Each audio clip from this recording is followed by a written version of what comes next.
ان سے پوچھو کہ آسمانوں اور زمین کا پروردگار کون ہے؟ تم ہی کہہ دو کہ اللہ۔ ان سے کہو کہ کیا تم نے اللہ کو چھوڑ کر ایسے لوگوں کو کارساز بنایا ہے جو خود اپنے نفع و نقصان کا بھی اختیار نہیں رکھتے؟ کہو کیا اندھا اور آنکھوں والا برابر ہیں، یا اندھیرا اور اجالا برابر ہو سکتا ہے؟ بھلا ان لوگوں نے جن کو اللہ کا شریک مقرر کیا ہے، کیا انہوں نے اللہ کسی مخلوقات پیدا کی ہے جس کے سبب ان کے لیے مخلوقات مشتبہ ہو گئی ہے؟ کہہ دو کہ اللہ ہی ہر چیز کا پیدا کرنے والا ہے اور وہ یکتا ہے، بڑا زبردست ہے۔ اسی نے آسمان سے مے برسایا، پھر اس سے اپنے اپنے اندازے کے مطابق نالے بہ نکلے، پھر پانی پر پھولا ہوا جھاگ آ گیا، اور جس چیز کو زیور یا کوئی اور سامان بنانے کے لیے آگ میں تپاتے ہیں اس میں بھی ایسا ہی جھاگ ہوتا ہے۔ اس طرح اللہ حق و باطل کی مثال بیان فرماتا ہے۔ سو جھاگ تو سوکھ کر زائل ہو جاتا ہے، اور پانی جو لوگوں کو فائدہ پہنچاتا ہے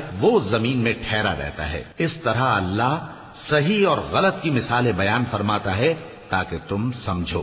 جن لوگوں نے اللہ کے حکم کو قبول کیا ان کی حالت بہت بہتر ہوگی، اور جنہوں نے اس کو قبول نہ کیا، اگر روئے زمین کے سب خزانے ان کے اختیار میں ہوں تو وہ سب کے سب اور ان کے ساتھ اتنے ہی اور نجات کے بدلے میں صرف کر ڈالیں، مگر نجات کہاں؟ ایسے لوگوں کا حساب بھی برا ہوگا اور ان کا ٹھکانہ بھی دوزخ ہے، اور وہ بری جگہ ہے۔